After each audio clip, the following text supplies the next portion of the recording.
everyone. Welcome to Gaming with a Dad. I'm the dad, Steve. Who? This is Zach, the gamer. You use that controller, Steve. Thanks everybody for watching. No, it's also. Do you know what site you just linked me? What? I didn't realize, dude. So we're talking about in this topic. We're talking about Shroud and how much he's lost his viewership and switched to the Mixer. You linked me One Esports. This is One Championships Esports website. Oh, holy smokes. Yeah, it is. Look at that. Yeah. Okay. Cool. Well, I've never been on the site before. I'm definitely not going to bookmark it.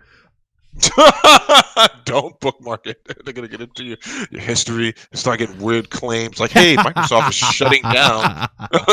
This is the UFC calling. We wanted to give you a brief for all your pay-per-views. We just need your credit card. Please give it over. I don't have that much money. Shroud moves to Mixer. Oof. After what it was Q4 this year, right? Yeah. The last quarter of this year.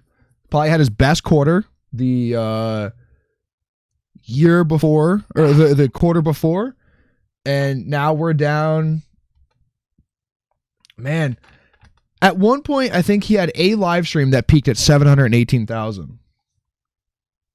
Or no, that was his October. Was 718,000 unique viewers. Switches to a new platform. He has 231,000 unique viewers in a month. Month to month. He lost 500,000 unique viewers. It's insane. Yeah. We've talked about it a few times, is that I've went on Mixer to look at what Shroud's doing. I'm like, okay, I like Shroud, but I'm more curious about what the numbers are. And I've seen him sitting at less than 5,000 viewers. I saw him one time sitting at like 1,800 people in his chat. And that is low. Yeah. For a guy who was pulling the top numbers on Twitch when he left. It says here he's managed to keep 47% of his Twitch audience who decided to make the jump to Mixer. Right. So 100,000 people decided to click from Twitch to Mixer, and only 46,000 of those people stayed. That's not even adding the people who, that's not even adding people who kind of fall into Mixer from their Xbox or something, because no one's actually going to Mixer's website, and that's clear. Yeah. Mixer is going way down. They're not even in like I've said this before, but Fwiz will put out every once in a while, if they've had a big weekend, what's going on and who was the top concurrent stream for the last week or the last month, and who had the most watched hours and stuff, and it has a little infographic. Mixer's not even up there anymore. It's listed. It's listed in the legend, but they don't make top 10. Right? It's usually YouTube, Twitch, YouTube, Twitch, YouTube, Twitch. Right? Kind of YouTube and Twitch alternate back and forth. Mixer doesn't even make top 10 since the first time that Ninja went live, and he had 200,000 people in there, which is a number that he had beat on Twitch. I don't understand. I understand the move, right? They're moving for job security. They're moving for the idea that they can go somewhere and get paid a salary and not have to worry about having 25,000 people in their chat. Right. But as someone who was doing that regularly, just by hitting live, and no matter what game they were playing or what time they were playing, was having at least 10,000 people in there, and when they were playing something popular like Call of Duty, we're peaking at 70 or 80 or 90 or 100,000+ viewers. Why do you make this move? You're going to make more money. If he's getting paid $2 million as a salary for next year, I still think he makes more money on Twitch with no salary. So I'm trying to look at this objectively and me too, compare it to things, but now I'm gonna have to go subjective a little bit. So I remember when I was watching the documentary about Shroud, and when he finally made the decision to start streaming other games other than CS:GO, and it's just then he made the decision to kind of back down off of the team and stuff like that. I'm just wondering if this is a part of his personality trait. Maybe he does something so long where he's like, you know what, I need to do something different. That's the only thing I can think, other than the job security, and he got paid enough. You're saying it was $2 million for 2 years? That's what the estimate is $2 million a year for however long he signed his contract.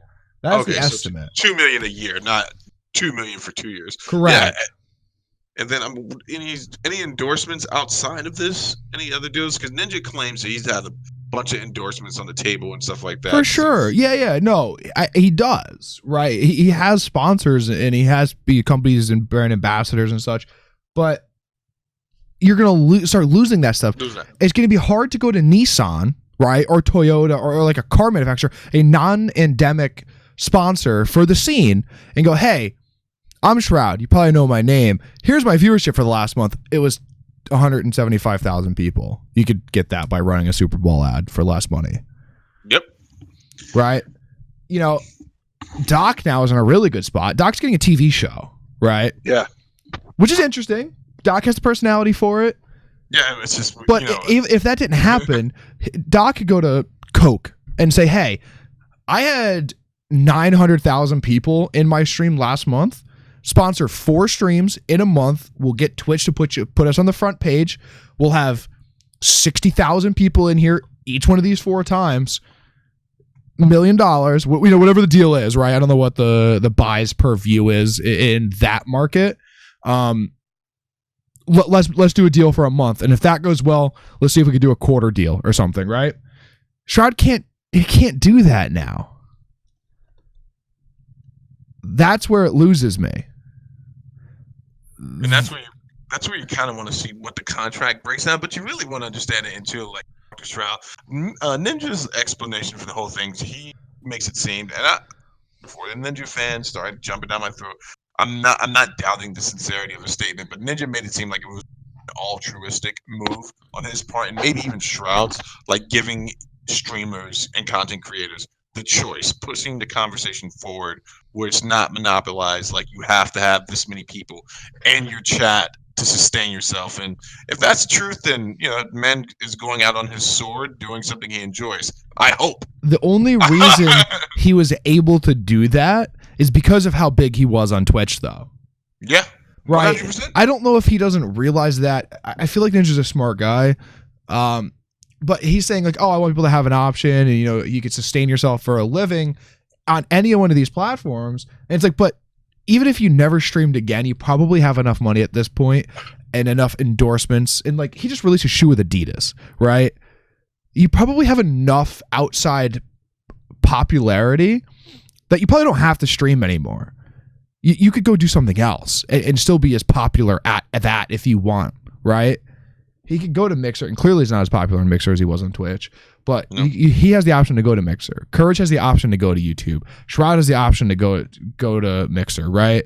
But then on the other side, Lyric, Tim, and Lupo all signed exclusive with Twitch, right? Yeah. Like, I think they made the better move. It's just the more premier site. Courage, I think, made the right move for Courage. And I haven't seen his numbers because I don't even know how to watch YouTube streams because you have to go to like YouTube Live or YouTube Gaming or something. And I just don't do that. You just click on it. It's really easy, man. You get an announcement if you're subscribed to the guy when he's. Oh, I'm not subbed. I don't sub other people. Okay. So, but like, that was the right move for him because I think YouTube has the highest ceiling, right? Because YouTube is one of the most popular websites in the world, and Twitch is not quite up on that list yet. But it's like the same thing as if like Netflix comes and goes, "Hey, do you guys want to have a show on Netflix instead of doing your YouTube thing?" Right? That now has the highest ceiling of any potential content creation because it's so well known. And we're gonna get into that on the podcast. Please refer back to Talking with the Dad episode 10 because it'll come out before this episode airs. But at some point, you got to look at what your ceiling is, what your potential is, and what your earning potential is. Mixer is going to be the lowest possible, I think.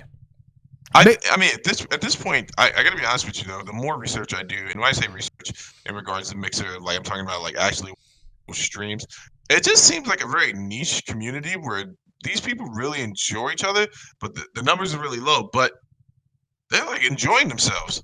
And that makes me believe it's just more amateur friendly. And I'm sorry if I said that out loud and offends it, but it just seems like it's more geared towards the more casual community. And somehow in doing that, there seems to be, from what they report, less toxicity.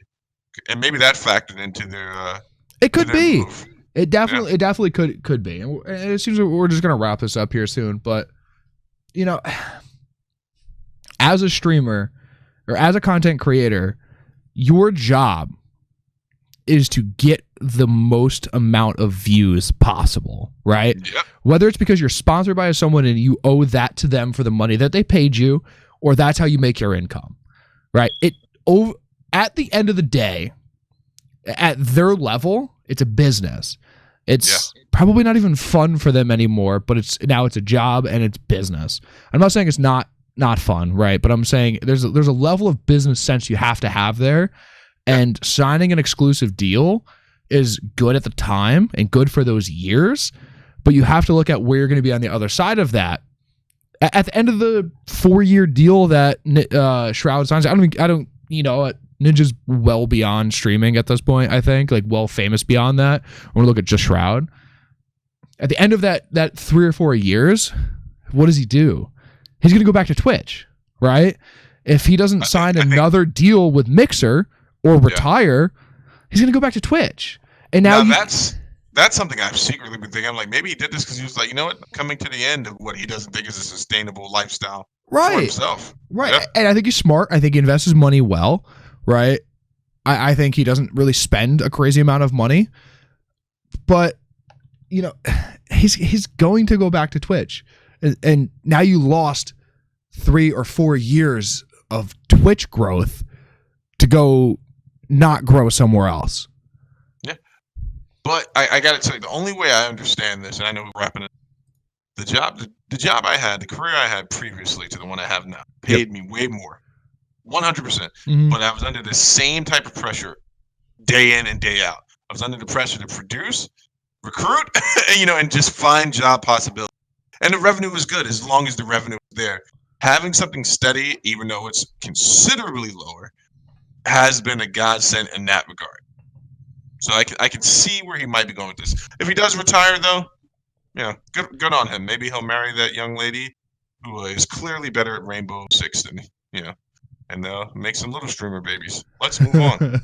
That's it. Dude, she's better. I'm sorry, I said it. She's better at the game than he is. That's just it. That's fair. No, it's definitely, that's no issue. Mm-hmm. All right. Well, that was this week's videos. Everyone, thank you for watching. Remember to like, comment, subscribe, watch the podcast. We're on iTunes and shit. What else? More Halo content, I'm sure, coming at you next week or the week after for sure. We got some Borderlands DLC to start playing through. We got to finish Borderlands. We got a lot of stuff. We got a lot of stuff coming up on the horizon, boys. Gotta relax and play some more Destiny because I had a good time playing. I had a good time playing Destiny too. I had a good time playing Destiny. Destiny's so much fun. So is Halo. Halo's a lot of fun too. All right, cool. Gears of War is fun. Good night. I'm retracting that statement.